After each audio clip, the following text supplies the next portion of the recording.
திவ்ய மதுரமாமே அதை தேடியே நாடி ஓடியே வருவாய் தினமோ என் மனமே அதை தேடியே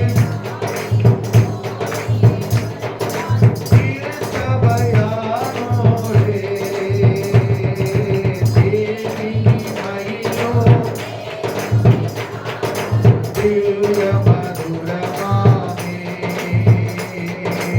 ஆசினி தனிலே நேசமதாக கஷ்டத்தை பூத்தரித்து அவர் கசடத்தை அறுத்து சாபத்தை தொலைத்தார் கள்ளுணர் நீ மனமே அவர் கசடத்தை அறுத்து சாபத்தை தொலைத்தார் கள்ளுணர் நீ மனமே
இதுவரைக்கும் எங்களுக்கு உதவி செஞ்சிருக்கீங்க, இனிமேல் உதவி செய்யும். இந்த கருத்தை எங்களை ஒப்புக் கொடுக்கும் இயேசு நாமத்தின் பிதாவே. அல்லேலூயா. ரோமர்கள் நிருபம் 12 அதிகாரத்துல 11-12 வாசிக்கும் போது வேதம் இப்படியே சொல்லுது. அப்போஸ்தலனாகிய பவுல் அசதியாயிராமல் ஜாக்கிரதையாயிருங்கள், ஆவியிலே அனலாயிருங்கள், கர்த்தருக்கு ஊழியம் செய்யுங்கள். அவர் சில காரியங்களை ரோமருக்கு அழகா எழுதி கொண்டு வருகிறார். அது விசேஷமா அந்த 12 அதிகாரத்தில் நீங்க ஆரம்பத்தில் இருந்து நீங்க வாசித்து கொண்டே வந்தீங்கன்னா நிறைய காரியங்களை அப்போஸ்தலனாகிய பவுல் ரொம்ப அழகா எழுதுறார். எழுதி கொண்டே வரும்போது இந்த 11ஆம் வசனத்தை வாசிங்க. அசதியாயிராமல் ஜாக்கிரதையாயிருங்கள், ஆவியிலே அனலாயிருங்கள், கர்த்தருக்கு ஊழியம் செய்யுங்கள், நம்பிக்கையிலே சந்தோஷமாயிருங்கள், உபத்திரவத்திலே பொறுமையாயிருங்கள், ஜபத்திலே உறுதியாய் தரித்திருங்கள். அல்லேலூயா சொல்லுவோமா? நல்லா கவனிங்க கண்மான தேவ பிள்ளைகளே. இந்த ரோமருக்கு நிருபம் ரொம்ப நீங்க படிக்கும் போது ரொம்ப அழகா இருக்கும். அதை நான் படித்துக்கொண்டே வரும்போது ஆண்டவர் சில காரியங்களை சொன்னார். அதாவது 12 அதிகாரம் முழுசும் நீங்க வீட்டில் சென்று வாசி பாருங்க. அது அழகா சொல்வார். இப்பிரபஞ்சத்திற்குரிய வேஷம் தெரியாமல் தேவனுடைய நன்மையும் பிரியமும் பரிபூர்ணமான சித்தம் என்னவென்று பகுத்தறியத்தக்கதாக உங்கள் மனம் புதிதாகிறதுனால நீங்கள் மறுரூபமாக சொல்லிவிட்டு அதுல சில காரியங்களை சொல்லுவார். உங்கள் அன்பு மாயமற்றதாக இருப்பதாக, சகோதர சிநேகத்தில் ஒருவர் மேல் ஒருவர் பட்சமாயிருங்கள், கனம் பண்ணுகிறதுல ஒருவருக்கு ஒருவர் முந்திக் கொள்ளுங்க. சபையில மூத்தவர்கள் யாருன்னா உள்ள வரும்போது ஐயா ஸ்தோத்திர ஐயா கையை கொடுத்து என்ன செய்யுங்க. போகும்போது சரி வரும்போது சரி என்ன செய்யணும்? ஸ்தோத்திரம் யாருக்கு சொல்லுறோம்? கர்த்தருக்கு. உள்ள வந்தாலும் உங்க வயசுல மூத்தவங்க ஐயா ஸ்தோத்திர ஐயா எப்படியா இருக்கு நீங்க கை கொடுத்து பாருங்க, உங்ககிட்ட பேச ஆரம்பிக்கலாம். வரோம் போறோம், என்னமோ பங்காளி சண்டை சொத்து தகராறு மாதிரி ஒருத்தருக்கு முடிஞ்ச உடனே எஸ்கேப் ஆயிருக்கு. யாரை விசாரித்து இல்ல முன்னங்கட நிறைய பேர் யாருன்னு தெரியாது. பேர் யாரும் சொல்லணும் தெரியாது. ஒருத்தருக்கு ஒருத்தர் பாரத்தை நாம சுமந்து கொள்ளும் பொழுதுதான், ஜெபிக்கும் பொழுதுதான் கர்த்தர் அற்புதங்களை செய்கிறவராக இருக்கணும். நேற்றுக்கெல்லாம் மழை வர மாதிரி இருந்துச்சு. நான் போய் யோசனை பண்ண, ஆண்டவரே எவ்வளோ பணம் செலவு பண்ணி காஞ்சிபுரத்துல மீட்டிங் அரேஞ்ச் பண்ணியிருக்கிறாங்க ஆண்டவரே, எப்படியாவது அந்த இடத்துல நீங்க ஒரு பெரிய அற்புதத்தை செய்யணும் ஆண்டவரே. ஏன்னா பிசாசு எப்படி வேணா நம்மள தந்திரமா காரியத்தை செய்வோம். அதனால கர்த்தருக்கு ஸ்தோத்திரம். வேதம் சொல்லுகிறது. அப்படி சொல்லிவிட்டு அவர் சொல்றாரு, நம்பிக்கையிலே சந்தோஷமா இருங்கள். எதுல அப்படின்னா என்ன அர்த்தம்னா, நம்பிக்கையில சந்தோஷம் தான். என்ன அர்த்தம்னா, நம்பிக்கை என்று சொன்னாலே வெயிட் பண்ணுங்கன்னு சொல்லி அர்த்தம். நான் ஏற்கனவே அடிக்கடி சொல்லியிருக்கிறேன், சில பேருக்கு அற்புதம் உடனே நடக்காது, கொஞ்சம் லேட்டாக தான் நடக்கும். சில பேருக்கு உடனே அற்புதம் நடக்கும். அப்ப பவுல் சொல்லும்போது சொல்றாரு, நம்பிக்கையிலே சந்தோஷமா இருங்க. நீங்க சங்கீதக்காரனாகிய தாவீதுடைய வாழ்க்கை நீங்க பாத்தீங்கன்னா அவன் சொல்ற ஸ்டேட்மெண்ட்ல ரொம்ப அழகா இருக்கும். சங்கீதம் 62:5 வாசிக்கும் போது 1:5 வாசிக்கும் போது வேதம் இப்படியாக சொல்லுகிறது, தேவனை நோக்கி என் ஆத்துமா அமர்ந்து இருக்கிறது, அவரால் தான் என் ரட்சிப்பு வரும். அவன் சொல்றான், நான் வெயிட் பண்ணி இருக்கேன், ஆண்டவரே நான் நம்பி இருக்கிறேன், என் குடும்பத்தில் இப்படி ஒரு அற்புதம் நடக்கணும். எத்தனை பேர் ஆண்டவர் நம்பி இருக்கிறீங்க? நம்பிக்கையோட வந்து உட்காந்துக்கிறீங்களா? நிறைய காரியங்களுக்குள்ள இருக்கும். இது நடக்கணும், அது நடக்கணும், இது நடக்கணும், வெளியே சொல்ல முடியாத சில காரியங்கள், வேதனையான காரியங்கள், போராட்டங்கள் எப்படி உங்க மனசுக்குள்ள இருக்கும். நான் சொல்றேன், உங்க நம்பிக்கை வீண் போகவே போகாது. நிச்சயமாகவே முடிவு உண்டு. கர்த்தர் முடிச்சுட்டா, நீங்க முடிக்க போறேன். ஜூன் மாசம் உங்க நம்பிக்கையில நிறைவேற போகுது. அதான் சொல்றேன், அந்த 1ஆம் வசனத்தை வாசிக்கும் போது, தேவனையே நோக்கி என் ஆத்துமா அமர்ந்து இருக்கிறது, அவரால் என் ரட்சிப்பு வரும், அவர்தான் என்னை பாதுகாக்கிறவர், அவரால் தான் என்ன செய்ய முடியும், எனக்கு உதவி செய்ய முடியும் சொல்லி சங்கீதக்காரன் சொல்றான். 5ஆம் வசனத்துல சொல்லும் போது அவர் சொல்றாரு, என் ஆத்துமாவே என் ஆத்துமா தேவனையே நோக்கி அமர்ந்திருக்கிறது, நான் நம்புகிறது அவராலே வரும். பக்கத்துல பார்த்து சொல்லுங்க, நீங்க நம்புறது ஏசப்பா அவர் வரப்போகுது. நீங்க என்ன நம்பிக்கிறீர்களோ அந்த நம்பிக்கை அப்படியே நடக்க போகுது. அல்லேலூயா சொல்லுவோமா? நான் நம்புகிறது அவராலே வரும். அல்லேலூயா. அதனாலதான் சங்கீதக்காரன் சொல்றான், 127 சங்கீதத்துல 1ஆம் வசனம் எப்படியா சொல்லுகிறது, 125 உள்ளே வாசிக்கும் போது, கர்த்தரை நம்புகிறவர்கள் என்றென்றைக்கும் அசையாமல் நிலைத்திருக்கும் சீயோன் பர்வதத்தை போல இருப்பார்கள். இல்லையே சொல்லுவோமா? நம்ம இமயமலை யாராவது அசைக்க முடியுமா? நமக்கு பாதுகாப்பு இமயமலை தான். இமயமலை இல்லைன்னா நிறைய நாடு நம்ம என்ன செய்வாங்க, ஈஸியா வந்துடுவாங்க.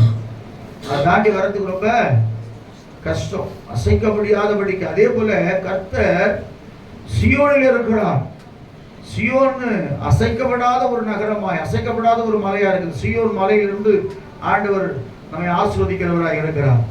அதான் சொல்றான் பாருங்க, 125 வாசித்திரம் வாசிமா. கர்த்தரை நம்புவரை எப்படி இருக்கிறாங்கன்னா,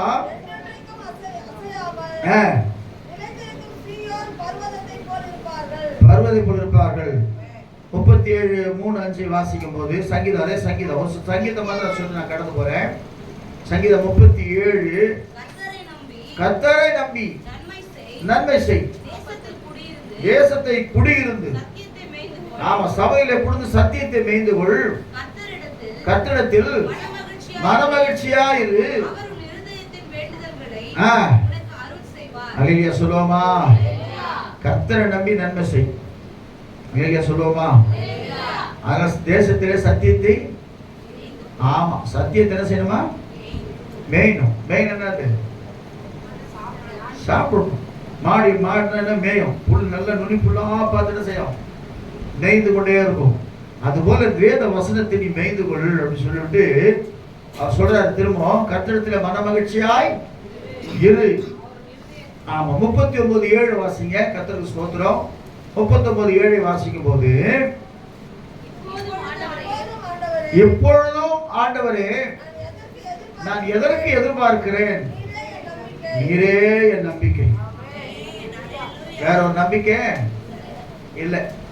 வேற ஒரு நம்பிக்கை இல்லாம தான் நான் தேவ சமூகத்துக்கு வந்திருக்கிறேன். நீங்க தாமா எனக்கு உதவி செய்யணும். நிறைய சொல்லுவோமா? அப்படி சரண்டர் ஆகணும் தான் கர்த்தர் என்ன செய்றாரு, ஆசீர்வதிக்கிறவராக இருக்கிறார். சங்கீதம் 56:3-4 வாசிக்கும் போது வேதம் எப்படியா சொல்லுகிறது, நான் பயப்படுகிற நாளில் உம்மை நம்புவேன். ஸ்தோத்திரம். ஒரு பாட்டு இருக்குல்ல, நான் பயப்படும் நாளில் உண்மை. ஆமா, கர்த்தருக்கு ஸ்தோத்திரம். என்ன காரணம் சொன்னா, காக்கும் வல்ல மீட்பர் நம்மோடு கூட இருக்கிறார். இல்லையா சொல்லுவோமா? அதுல சொல்வார், கர்த்தருக்கு ஸ்தோத்திரம். அத்திமரம் துளிர் விடாமல் இருந்து, அத்திமரம் துளிர் விடாமல் ஆட்டு மந்தை முதலச்சாலும்,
நம்பிக்கையோடு இருக்குன்னு என்ன காத்திருக்கிறேன்.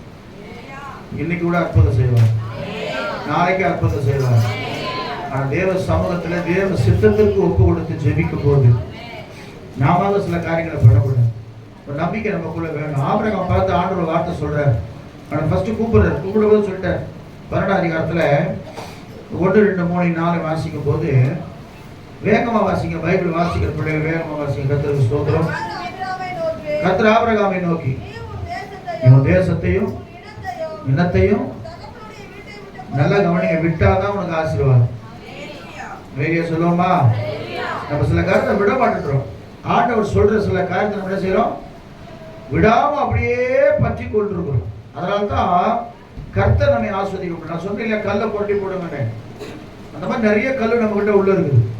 அல்லேலூயா சொல்லுவோமா? ஸ்தோத்திரம். தேவனுக்கு மகிமை உண்டாகட்டும். நிறைய காரியங்கள், புரட்ட போட முடியாத காரியங்கள், நிறைய விட்டு விலகாதவர்கள். அதான் சொல்லுங்க, தேசத்தையும் இனத்தையும் தகப்பனுடைய வீட்டை விட்டு புறப்பட்டு நான் உனக்கு காண்பிக்க தேசத்துக்கு போவோம். பெரிய ஜாதியாகி உன்னை ஆசீர்வதித்து உன் பேரை பெருமைப்படுத்து ஆசீர்வாதமாய் இருப்பாய். சொல்லும் போது வயசு எத்தனை? 75 வயசு. நல்லா ஞாபகம் வச்சுங்க. சொல்லும் போது வயசு 75 வயசு. இப்போ இருக்கிற பசங்க 30 வயசுக்குள்ள ஒரு மாதிரி ஆயிடுறாங்க. சொல்லும் போது வயசு என்னது? ஆமா, நான் சொல்றேன், வாலிப பசங்க கூட சொல்றேன். நல்லா கவனிங்க. கர்த்தருக்கு ஸ்தோத்திரம். தேவனுக்கு மகிமை உண்டு. என் வயசை கேட்காதீங்க. எதுக்கு சொல்றேன்னா, தேவ சமூகத்துல தேவனை ஆராதிக்கும் போது ஆயுஷ் நாட்களை பெருக செய்கிற தேவன், பலவீனங்களை மாற்றுகிற தேவன். எவ்வளவு போராட்ட பிரச்சனை வந்தாலும் சரி, தேவ சமூகத்துல வந்து கர்த்தரை ஆராதிக்கிற வேளையில கர்த்தர் அற்புதங்களை செய்கிறவராய் இருக்கிறார். ஆயுஷ் நாட்களை பெருக பண்ணுகிறவராய் இருக்கிறார். ஒருத்தருடைய வயசு இவ்வளவு வயசா உங்களுக்கு. அப்ப என்னன்னா, ஆண்டவர் பாருங்க, நல்லா கவனிங்க. எனக்கு அன்பான தேவ பிள்ளைய, அவனை 75 வயசுல அவனை புறப்படுறான். ஆனா அதே ஆண்டவர் அதுக்கப்புறம் என்ன செய்யறாரு? சைலண்டா ஆயிடுறாரு. இப்போ உனக்கு புத்திரசாரம், உன்னுடைய பிள்ளைகள் எல்லாம் அந்த பூமி அப்படியே நிரப்பிடுவாங்கன்றாரு. ஆசீர்வாதம் வந்துடுன்றாரு. 17ஆம் அதிகாரத்துல பார்க்கிற 1, 2 வாசிக்கும் போது எத்தனை வயசு ஆகி போச்சு? அதுக்குள்ள 99 வயசு ஆகி போச்சு. ஆபிரகாமுக்கு தரிசனமாகி, நான் சர்வ வல்லமையுள்ள தேவன், நீ எனக்கு முன்பாக நடந்து உத்தமனாயிரு,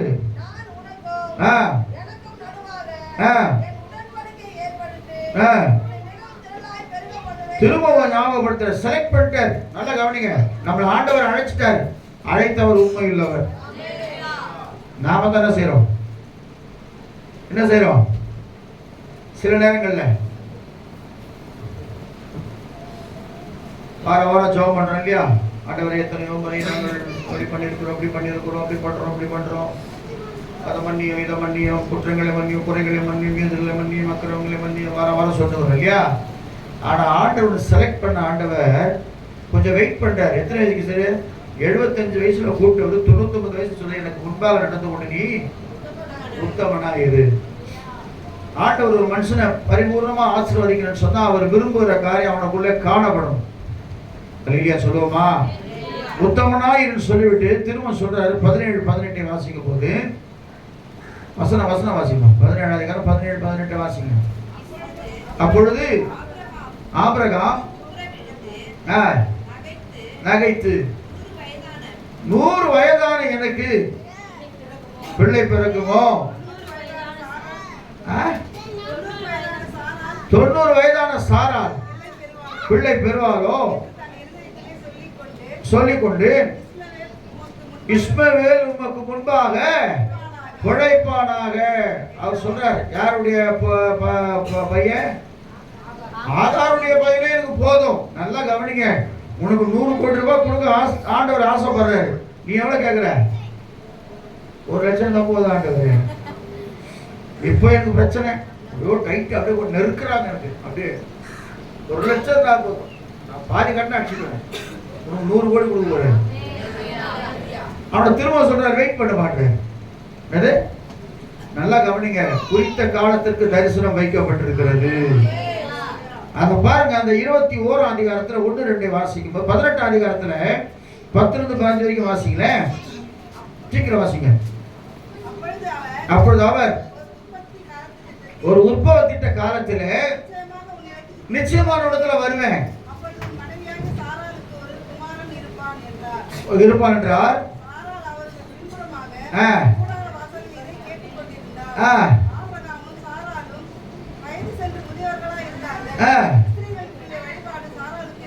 நின்று போயிட்டு என்னது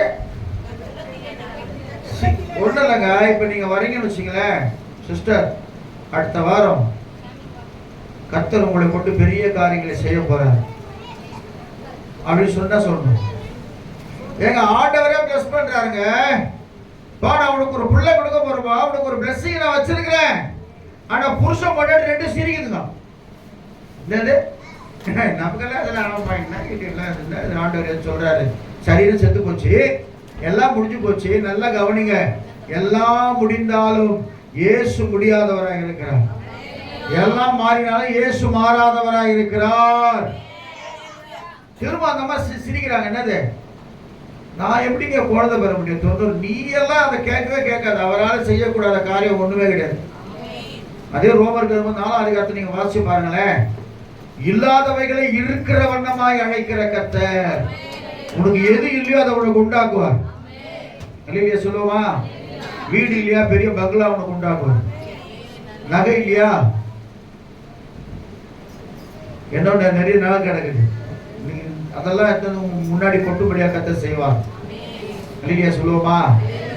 அவன் பாருங்க, அப்போட சொல்றான், இஸ்மேல் உனக்கு முன்பாக பிழைப்பானாக அப்படின்னு சொல்லிவிட்டு கர்த்தருக்கு ஸ்தோத்திரம். 21ஆம் அதிகாரம் 1-2 வாசிங்களேன்.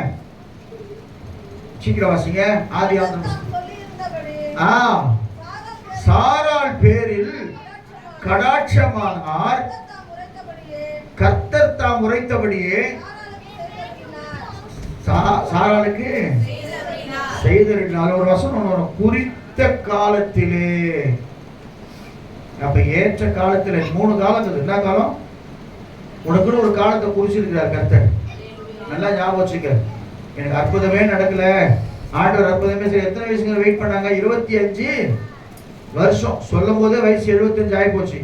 அப்புறம் இவருக்கு 100 ஆயிடுச்சு. அந்த அம்மாவுக்கு 90 வயசு, 10 வயசு டிஃபரன்ஸ். அவ்வளவுதான். எல்லாம் முடிஞ்சு போன வாழ்க்கையை திரும்பவும் துதிக்க செய்கிற தேவனோடு கூட இருக்கிறார். அல்லேலூயா சொல்லுவோமா? முடியாது என்று நீ நினைக்கும் போது ஒரு புதிய வழியை கர்த்தர் திறப்பார். ஒரு பாட்டு கொடுக்குது, முடியாது என்று கலங்கும் நேரம் புது வழி ஒன்றை திறந்திடுவார், அளவற்ற நன்மையினால் ஆண்டு நடத்திடுவார், அளவற்ற நன்மையினால் ஆண்டு நடத்திடுவார். கர்த்தர் உண்டு, வார்த்தை உண்டு, அவர் அற்புதம் உண்டு. கர்த்தர் உண்டு, வார்த்தை உண்டு, அவர் அற்புதம் உண்டு. ஏரிதாற்றினில் வற்றினாலும், தேசம் பஞ்சத்தில் வாரினாலும், மாலையில் வாயினை உரைத்திட்டாலும், காத்தோமே கட்டுடத்து உண்டு. மாலையில்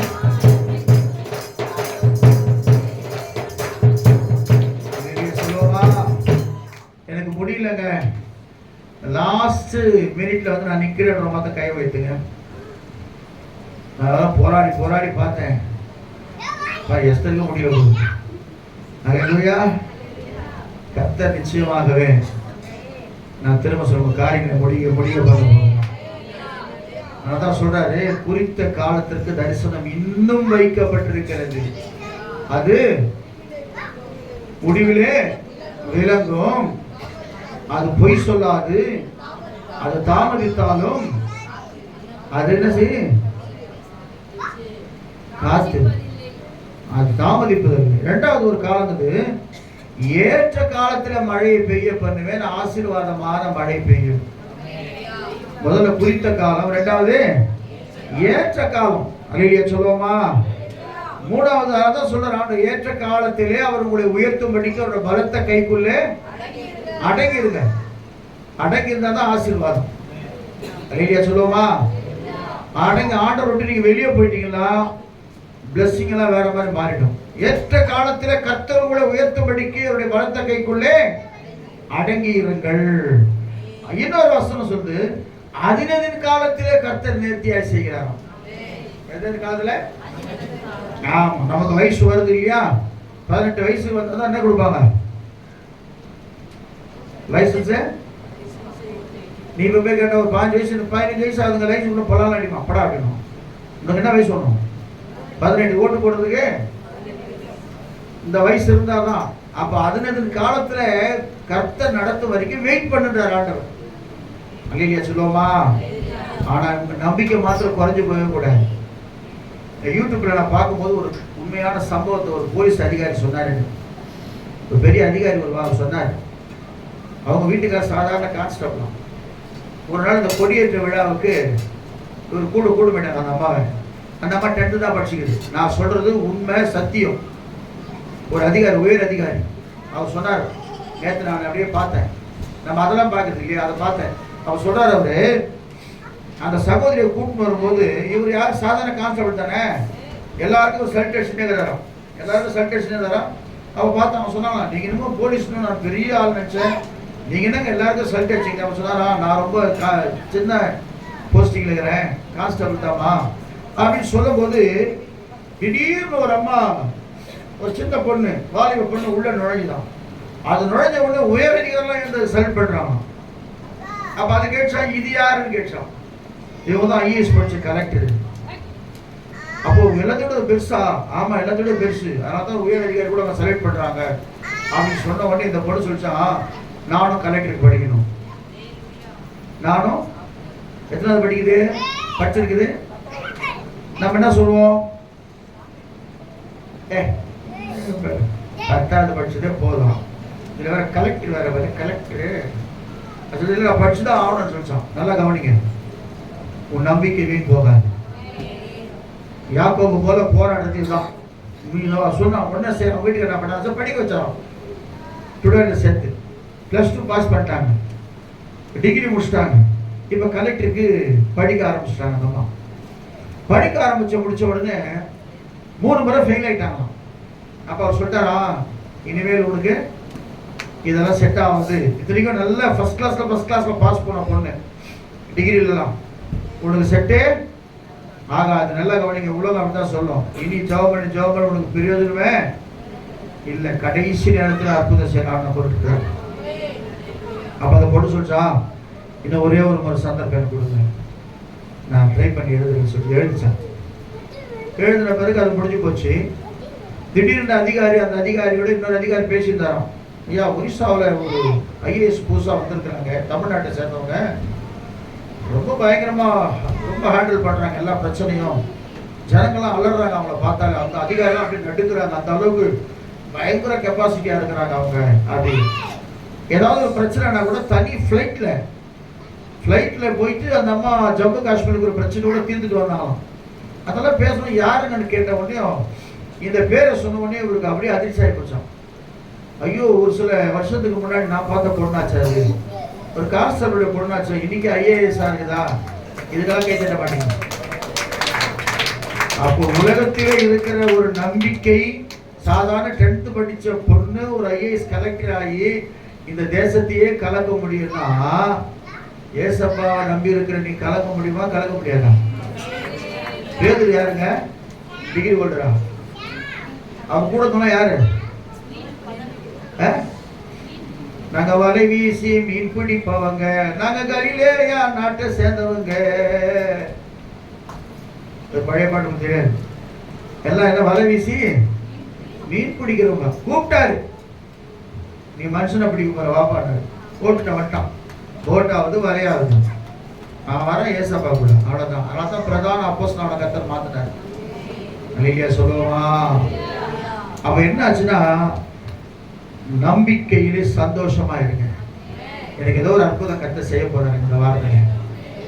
இல்லை சில பேர் கை ராசிலாம் சொல்லுவாங்க, அதெல்லாம் நம்புவோம். ரேகையை பார்த்துட்டு என்ன ஒரு சொன்னாங்க, 10th தாண்ட மாட்டேன், நான் பிஏ முடிச்சுட்டு வந்துட்டேன். கை ரேகையை பார்த்து சொன்னாங்க, நீ வந்து 10th நான் ஏன் தாண்டணும், அதோட +2 தாண்டி அதுக்கப்புறம் காலேஜ் போக முடியாது கத்தர் கிருபை செஞ்சேன். அலையிலேயே சொல்லுவோமா? அந்த மனுஷனை வந்து சொல்றதை நம்பாதீங்க. தேவன் சொன்னதை நிறைவேற்றுகிறவர். ஒரே ஒரு வார்த்தை சொன்னார்னா, வார்த்தை ஒரு உற்பவ திட்ட காலத்திலே நான் உங்ககிட்ட வருவேப்பா, உங்க மனைவி கிட்ட ஒரு குழந்தை இருக்கும், அவனுக்கு ஈசாக்கு என்று பெயரிடுவாயாக. பேரை கூட கர்த்தர் கொடுத்துட்டார். அல்லேலூயா சொல்லுவோமா? ஆமா, கர்த்தருக்கு ஸ்தோத்திரம். அந்த ஆண்டவர் தான் சொல்றாரு, நம்பிக்கையிலே சந்தோஷமா இருங்கள். எத்தனை பேர் நம்பிக்கையோட இருக்கீங்கன்னு தெரியாது. நீங்க விசுவாசிச்சா உங்க நம்பிக்கை வீண் போகாது. உண்மையா சொல்றேன், எல்லாவற்றையும் கர்த்தர் ஆசீர்வதிக்க போறார். விசுவாசத்தோடு நீங்க ஜபத்தோடு சரியான நேரத்தோடு கடந்து கொள்கிற தேவ பிள்ளையா இருந்தா, நாங்க பழையபடி 8 மணிக்கு 9 மணிக்கு தான் வருவோம், 10 மணிக்கு தான் வருவோம், போவோம் கவுனம் அதெல்லாம் நமக்கு கிடையாது. உண்மையாய் தம்மை நோக்கி கூப்பிடுகிற யாவருக்கும் அவர் சமீபமாய் இருக்கிறார். அல்லேலூயா சொல்லுவோமா? இரண்டாவதாக ஆண்டவர் சொல்றாரு, உபத்திரவத்திலே இந்த கரடியெல்லாம் போயிடுச்சா, போன மணி இது போயிடுச்சா, இது கூட இன்னொரு பிரச்சனை வந்துக்கிட்டே இருக்கு. டெய்லி பிரச்சனை வந்துக்கினே தான் இருக்குது. ஆனால் உட்காந்து சிரிச்சுட்டு போறாங்க. இதான் யார் சொல்றது? சொல்லிட்டார்ல ஏசப்பா, உலகத்திலே உங்களுக்கு உபத்திரவம் எப்போ சொன்னாரோ உபத்திரமா தான் இருக்கு. ஆனா வேத சொல்ல உபத்திரவத்தில் எப்படி இருக்கணுமா?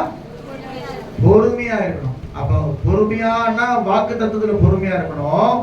ரெண்டாவது உபத்திரவத்துல பொறுமையா இருக்கணும். ஏன்னா யாக்கோபு நிருபக்காரர் சொல்றாரு, 5ஆம் அதிகாரம் 11ஆம் வசனத்தை வாசிக்கும் போது, தேவனுக்கு மகிமை உண்டாகட்டும். யாக்கோபு நிருபக்காரன் 5ஆம் அதிகாரம் 11ஆம் வசனம் சொல்றாரு, வேகமா வாசிங்க, கர்த்தருக்கு ஸ்தோத்திரம். இதோ பொறுமையா இருக்கிறவர்களை பாக்கியவான்கள் என்கிறோமே. யோபின் பொறுமையை குறித்து கேள்விப்பட்டிருக்கிறீர்களே, கர்த்தருடைய செயலின் முடிவையும் கண்டிருக்கிறீர்கள். கர்த்தர் மிகுந்த உருக்கமும் இரக்கமும் இருக்கிறார். விசேஷமாய் என் சகோதரரே, போதும், எதையும் நீங்க நம்பாதீங்க. ஆண்டவர் சொல்றார், கண்பானவர்களே, யோபின் பொறுமையை குறித்து நீங்கள் கேள்விப்பட்டிருக்கிறீர்களே. 1 பேதுரு புஸ்தகம் 5ஆம் அதிகாரத்துல 6, 7 இப்படியா சொல்லுது. சீக்கிரம் வாசிங்க அந்த வசனத்தை. 1 பேதுரு 5, 6, 7 வாசிக்கும் போது, ஏற்ற காலத்துல அடுத்த வசனம், அவர்கள் வைத்திருங்கள், தெரிந்த புத்தி உள்ளவர்களாக இருங்கள். இதெல்லாம் உபத்திரன்றது வந்து நம்ம கிறிஸ்தவங்களுக்கு ஒரு பெரிய விஷயமே இல்லை. சம்மதம் திட்டி போவோம், நம்மள சம்மந்தமே இருக்காது. நமக்கு அவனுக்கும் கொடுக்கல் வாங்கல இருக்காது. ஆனா திட்டுவோம், காலையில பாரு 7 மணி கட்டிங் கட்டான பண்ணுவோம். ஆனா அவங்க பண்ணும்போது நம்ம யாரும் ஒன்றும் சொல்லவே முடியாது. அப்ப என்னன்னா, எல்லாவற்றும் உபத்திரம் நமக்கு உண்டு. அடுத்தது வசனம், தெளிந்த புத்தி உள்ளவர்களை விழித்திருங்கள், ஏனெனில் உங்கள் எதிராளாகிய பிசாசானவன் எச்சிக்கிற சிங்கம் போல எவரை விழுங்கலாமோ என்று வகை தேடி சுற்றி திரிந்து கொண்டிருக்கிறான். அல்லேலூயா சொல்லுவோமா? நான் வெளிப்படுத்துற விசேஷம் 2ஆம் அதிகாரத்துல 10ஆம் வசனத்தை சொல்றாரு, உன்னை பத்தி நீங்க எல்லாமே தெரியும், நீ நல்லவன் தான், ஆனா ஒரு காரியம் ஒன்று நடக்க போகுது. வாசிங்க, நீ படப்போகிற பாடுகளை குறித்து எவ்வளவு பயப்படாதே. சோதிக்கப்படும் பொருட்டு பிசாசானவன் உங்களில் சில எங்க போடுவான்? ஜெயில போடுவான். 10 நாள் உபத்திரப்படுவீர்கள், ஆகிலும் மரண பரியந்தம் உண்மையாயிரு.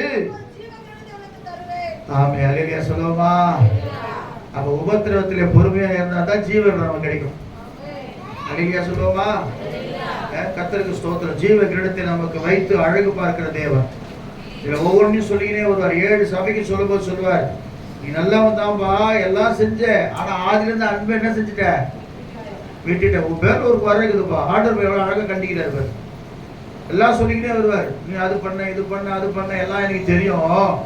ஆனாலும் உன் மேல ஒரு குறை இருக்கு. என்ன குறை? ஆதியிலிருந்து அன்பை விட்டுட்டேன். அந்த திரும்ப நீ அதை வந்து செஞ்சேன்னா உன்னை ரொம்ப அழகானவனா நான் மாத்திருவேன். அதே மாதிரி ஒவ்வொரு சபையும் சொல்லிக்கிட்டே வருவார். அப்படி சொல்லும் போது இந்த சபைக்கு சொல்றாரு, 10 நாள் உபத்திரவப்படுவீர்கள், ஆனாலும் மரண பரியந்தம் உண்மையா இருங்க. ஏசப்பாவுக்கு உண்மையா இருங்க. உண்மையா இருந்தீங்கன்னா வேதம் சொல்லுகிறது ஜீவ கிரீடத்தை கர்த்தர் கொடுப்பார். இங்க கண்ண முன்னா அங்க கிரீடத்தை பெற்றுக் கொள்வோம். அல்லேலூயா சொல்லுவோமா? நம்ம பாட்டே பாட வேணாம். முற்கிரீடம் சூட்டப்பட்ட தலையை. ஆமா, அல்லேலூயா. ஏன் பாட மாட்டீங்க? முற்கிரீடம் சூட்டப்பட்ட தலையை நாம பார்க்க போற. பொற்கிரீடம் சூட்டினாலும் புகழ்ந்துருவார். நீ பொற்கிரீடம் அவரை போய் சூட்டும் போது உனக்கு ஜீவகிரீடத்தை தலைமையில வைப்பார். பவுல் தான் சொல்ற, நல்ல போராட்டத்தை போராடுகிற, ஓட்டத்தை முடித்து விசுவாசத்தை காத்துக்கொண்டு இது முதல் நீதியின் கிரீடம் எனக்காக வைக்கப்படுது. என்ன கிரீடம்? நீதியின் கிரீடம். இப்படி பல கிரீடம் இருக்குது. சொல்லுவாங்களா, first prize, second prize, third prize. இப்போ ஆடிங்கிறாங்கல்ல கிரிக்கெட், ஃபர்ஸ்ட் பிரைஸ் வந்து என்னது, எத்தனை கோடி, அது. செகண்ட் பிரைஸ் வந்தவங்களுக்கு கொஞ்சம் கம்மி, அதுக்கப்புறம் கொஞ்சம் கம்மி. அப்போ ஆண்டவர் அந்த கிரீடத்தை வச்சுட்டு காத்துட்டு இருக்கிறார். யாரெல்லாம் இப்படி நம்பிக்கையோடு, விசுவாசத்தோடு, உண்மையோடு, பரிசுத்தத்தோடு தேவ சமூகத்தில் வந்தார்களோ அவர்களுக்கு கிரீடங்களை கொடுக்கிற ஆண்டவர் நம்முடைய ஆண்டவர். ஆனாதான் பாருங்க, கர்த்தருக்கு ஸ்தோத்திரம், தேவனுக்கு மகிமை உண்டாகட்டும். யோபு போல ஒரு பொறுமைசாலி யாருமே இல்ல. மல்கியாவில் ரொம்ப அழகா வாக்குத்தத்தம் பண்றார் ஆண்டவர். 4ஆம் அதிகாரத்துல 1-2 வாசிக்கும் போது, மல்கியா தீர்க்கதரிசன புஸ்தகத்துல வேகமா வாசிங்க. கர்த்தருக்கு ஸ்தோத்திரம், தேவனுக்கு மகிமை உண்டாகட்டும்.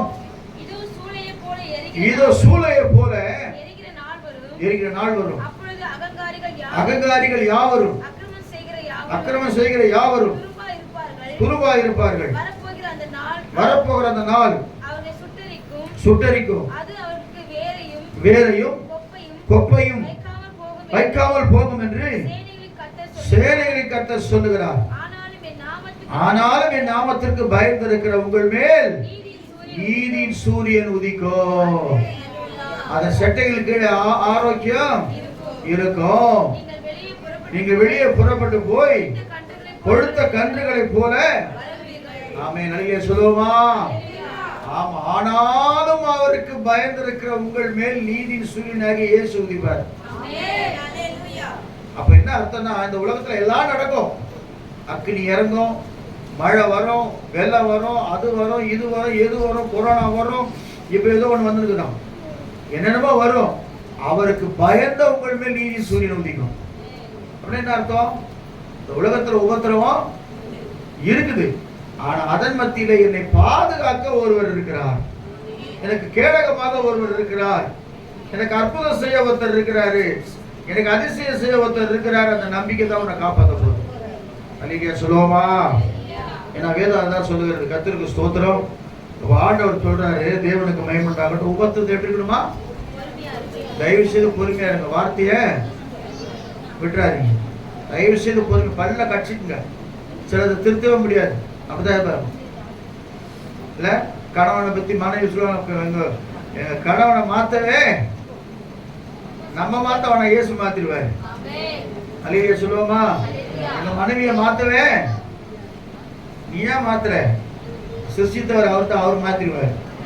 கொஞ்சம் சேஞ்ச் பண்ணா சரியாயிடும். அல்லேலூயா சொல்லுவோமா?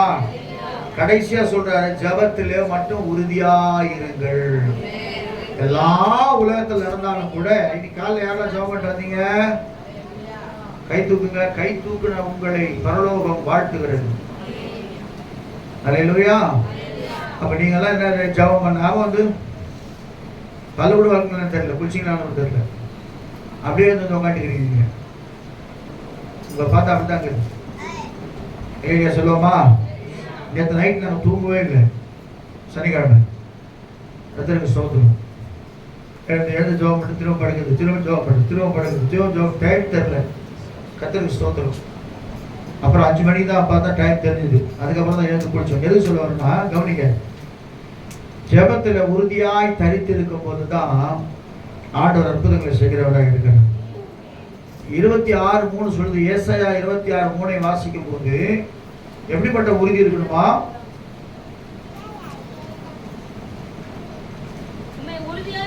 உம்மை உறுதியாய் பற்றி கொண்ட மனதை உடையவன், உம்மையே நம்பி இருக்கிறபடியால் நீர் அவனை பூர்ண சமாதானத்துல காத்து. அப்ப ஜபத்துல உறுதியா இருந்தா நமக்கு சமாதானம் வந்துடும்.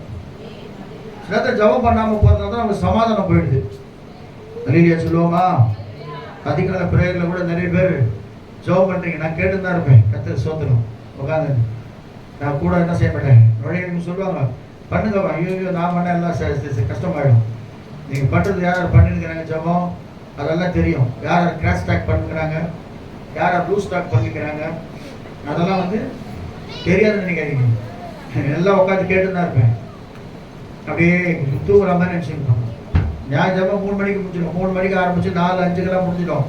சேர்ந்த தூக்கம் வரணும். இவங்க உட்காந்து ஜபம் பண்ணிருப்பாங்க இல்லையா? அப்ப கேட்பேன் ஒவ்வொருத்தர் கர்த்தருக்கு ஸ்தோத்திரம். தமாசா இருக்கும் சில நேரத்துல. அதனால தேவனுக்கு மகிமை உண்டாவதாக. ஜபத்தை மட்டும் விட்டுறாதீங்க. ஜபத்துக்கு உறுதியா இருங்க.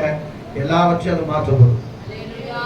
உண்மை உறுதியாய் பற்றி கொண்ட மனதை உடையவன், உண்மையே நம்பியிருக்கிறபடியா நீர் அவனை பூர்ண சமாதானத்துடன், அவன் பூர்ண சமாதானத்தோடு உன்னை காத்துக் கொள்றா. ஜபத்தை நீ உறுதியா இருக்கணும். போன என்ன செய்யணும்? எவ்வளவு நேரம் இல்ல 24 ஹவர்ஸ்ல நம்ம எவ்வளவு நேரம் தூங்குறோம்? நைட் எத்தனை மணிக்கு படுக்கிறோம்?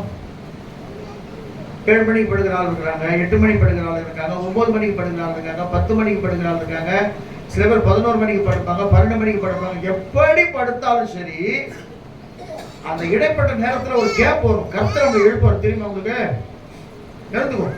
அப்படி எழுந்துக்கும் போது தேவ சமத்துல கொஞ்ச நேரம் உட்காந்து ஸ்தோத்திரம் பண்ணிட்டு 10 நிமிஷம் 10 முறை ஜெபம் பண்ணாலும் ஒரு ஆயிடுது.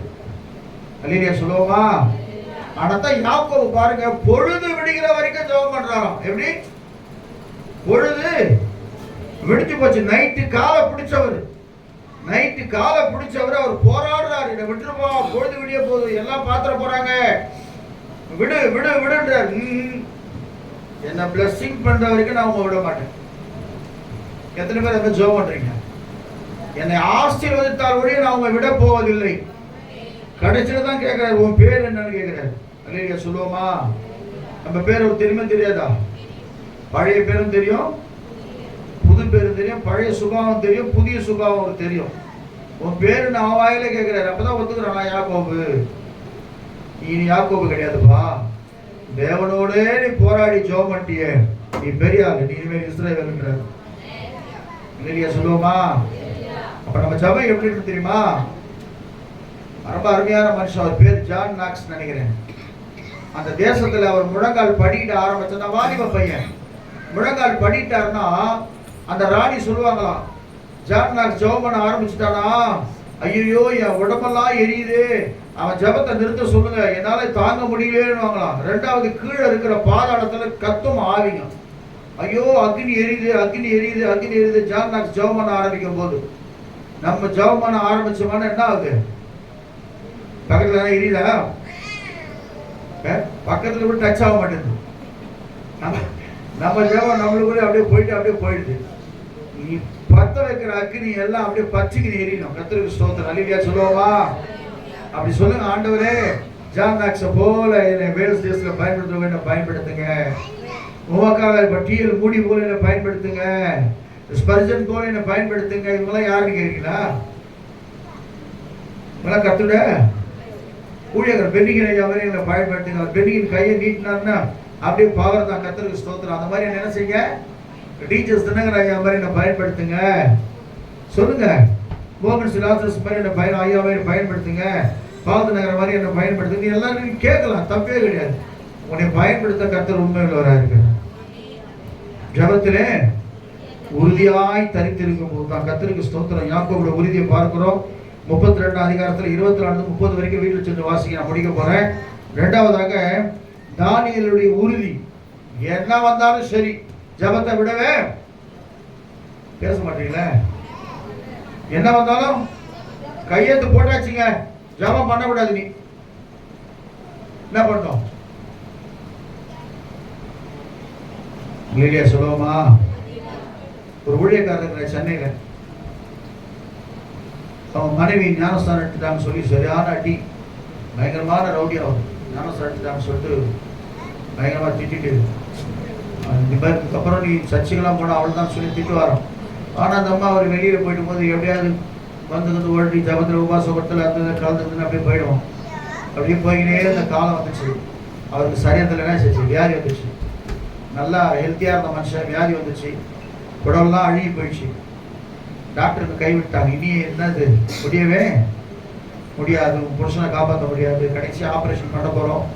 ஆப்ரேஷன் சக்ஸஸ் ஆனால் ஓகே, இல்லைன்னா எங்களால் ஒன்றும் பண்ண முடியாது. அவர் குடிச்சு குடிச்சு குடிச்சு குடிச்சு குடிச்சு இந்த அம்மாவும் பாவம் அடிச்சு அடிச்சு ஆள் ஒல்லியாகி போயிட்டு, இதுவும் சாப்பாடு இல்லாமல் பிள்ளைங்களுக்கு சாப்பாடு இல்லாமல் ரொம்ப கொடுமைப்படுத்துகிற மனுஷன் இன்னைக்கு பெரிய ஊழியக்காரராக இருக்கிறாங்க. ஏன்மா அந்த அம்மாவுடைய ஜபம், எப்படியாவது என் கணவர் தான் செய்ய ரட்சிங்க ஆண்டுவேன், எப்படியாவது என் கணவனை காப்பாற்றுங்க ஆண்டுவேன், எப்படியாவது ரட்சிங்க அப்படி சொன்னதுனால இன்னைக்கு அவர் ஊழியக்காரா இருக்கிறார். அது என்ன அர்த்தம்? எனக்கு அன்பான தேவ பிள்ளைய, ஜபத்துல நீ உறுதியாய் தரித்திருக்கும் பொழுது, பொறுமையாய் காத்திருக்கும் பொழுது கர்த்தர் அற்புதங்களை செய்ய வல்லவராய் இருக்கிறார். அல்லேலூயா சொல்லுவோமா? அண்ணால் எங்க போனாங்க?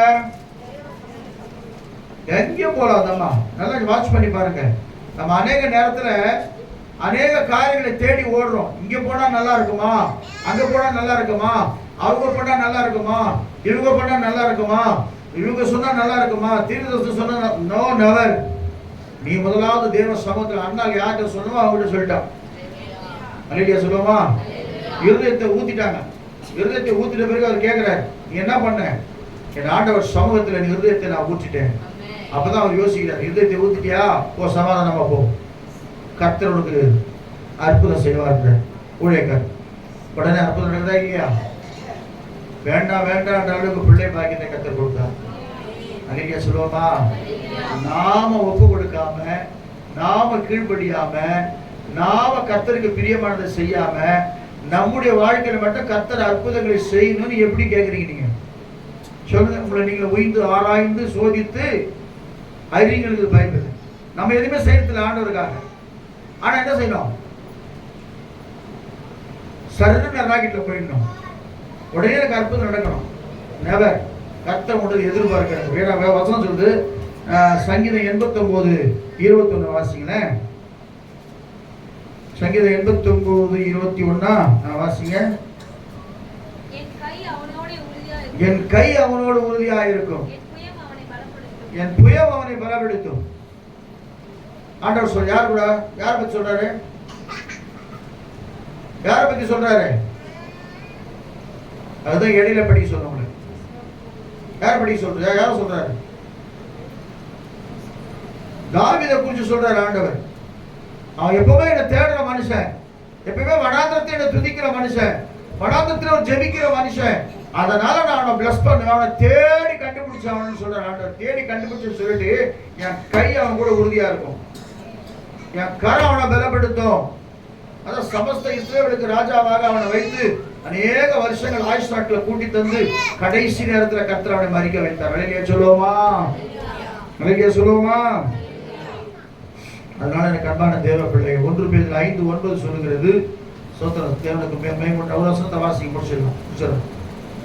1 பேதுரு 5:9 வாசிங்க. 3:17 வாசிங்க. விசுவாசத்தில் உறுதியாயிருந்து அவனுக்கு எவனுக்கு பிசாசுக்கு எதிர்த்து நில்லுங்கள். உலகத்தில் ஒரு சகோதரருக்குள்ளே ஆமா பாடு இல்லாத யாரும் இந்த உலகத்துல கிடையவே கிடையாது. உண்டு.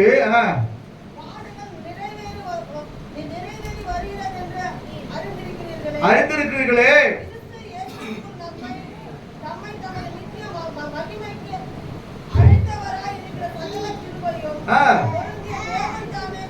கொஞ்ச காலம் பாடு அனுபவிக்கிற உங்களை முதல்ல என்ன படுத்துறாரா?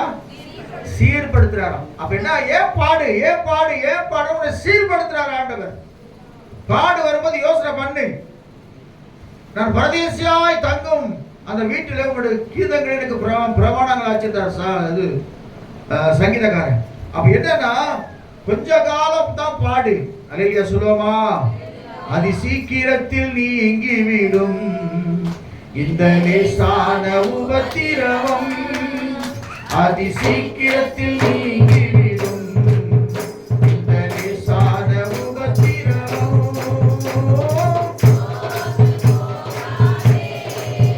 நீ சோர்ந்து போகாதே,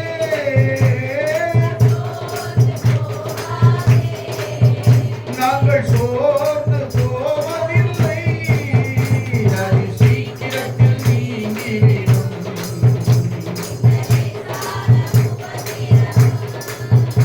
அதி சீக்கிரத்தில் நீங்கிவிடும்.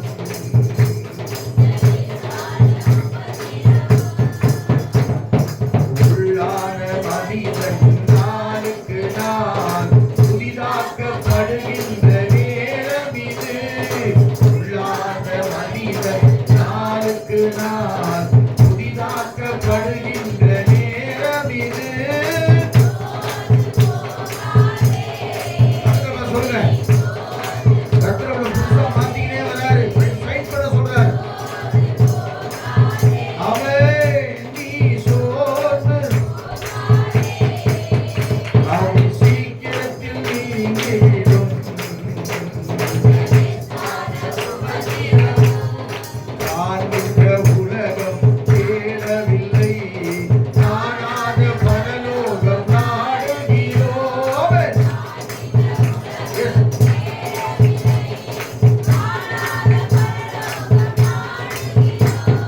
சோர்ந்து போகாதே, நீ சோர்ந்து போகாதே. ஆமென், ஆமென், ஆமென்.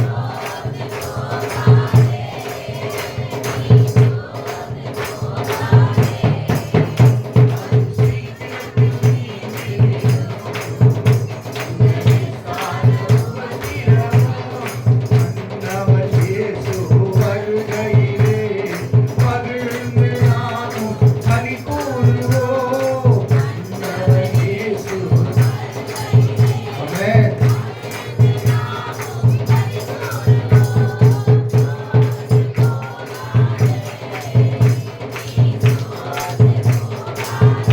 இப்படி பாருங்க. சோர்ந்து போவதில்லை, நாங்கள் அதி சீக்கிரத்தில் நீங்கிவிடும். நல்ல கைதட்டி உற்சாகமாய். ஹல்லேலூயா. அதி சீக்கிரத்தில் நீங்கிவிடும். ஹல்லேலூயா. அப்ப என்ன சொல்றார்? சீர்படுத்தி, ஸ்திரப்படுத்தி, பலப்படுத்தி. எத்தனை படுத்துறாரு பாரு. உபத்திரவம் சும்மா இல்ல, நம்மளை சீர்படுத்தி, ஸ்திரப்படுத்தி, பலப்படுத்தி, நிலைநிறுத்துவார். அப்பதான் உன்னை முன்னாடி கொண்டு வருவார். உன்னை சும்மா வைத்து ஒண்ணுமே தெரியாம 1ஆம் கிளாஸ் பண்ணிட்டு போயிட்டு பிஏக்கு பாடம் எடுப்பானா? உன்னை முதல்ல சீர்படுத்தணும். எங்கெல்லாம் கற்கள் இருக்குது. உயவன் பானையை வணையும் போது இடையில கல்லு என்ன பண்ணுவான்? கல்லெல்லாம் மண்ணெல்லாம் அப்படியே போட்டு உடைஞ்சிடுவானா? கற்களை முதலாவது பொறுக்குவான், எல்லாத்தையும் தள்ளிடுவான், மெல்ல என்ன செய்வான்? போட்டு காலில் என்ன ஒண்ணுமே தெரியாது. புயவன்னா யாருமே தெரியல. புய காலை போட்டுனா மிதிப்பான். அந்த மண்ணு நைஸாகிற வரைக்கும், அவன் கை பக்குவம் வர வரைக்கும் அதை போட்டு என்ன செய்வான்? மிதினுவான். அது மிதிச்ச பிறகு அதை போட்டு அது வணையும் போதுதான் அழகான பாத்திரங்களா உருவாகும். அது போலதான் நம்மள என்ன செய்யற போட்டி. இப்போ ஏன் மிதிக்கிறார் தெரியலையே. ஒரு அழகான பாத்திரமா உருவாக்க போறேன், அதுக்காக மிதிக்கிறார். என்ன சொன்ன நீ? அதுக்காக கோச்சு கூடாது. என்ன அழகான பாத்திரமா உருவாக்க போறேன். ஒரு அழகான கண்கள் என்ன கண்டு இருக்குது. என் அழகான பிள்ளையா என்ன மாத்த போறாரு. இல்லையா சொல்லுவோமா? ஆமா. நீ கருப்பா இருக்கிறியோ சிவப்பா இருக்கிறியோ எப்படி இருக்கிற அதை பத்தி கவலை இல்லை. உன்னை அழகுள்ளவராய் கர்த்தர் மாற்ற போறார். உன்னை அதாவது நிலைநிறுத்த போறார். நிலைத்து என்ன அர்த்தம்? நீ தான் நடத்த போற, நீ தான் மற்றவங்க ஆஸ்வதிக்க போற, நீ தான் பலப்படுத்த போற. அப்போ என்ன செய்ய? நம்பிக்கையிலே சந்தோஷமாயிருங்கள், உபத்திரத்திலே ஜபத்திலே உறுதியாய் கர்த்தர் உங்களை ஆஸ்வதிப்பார். அப்படியே கர்த்தரை மூடுவோமா? கர்த்தர் நல்லவன். கண்களை மூடி ஆண்டவர் சமூகத்தில் ஒப்பு கொடுக்கும். ஆண்டவருடைய சித்தத்தின்படி நடத்தும். ஆண்டவரை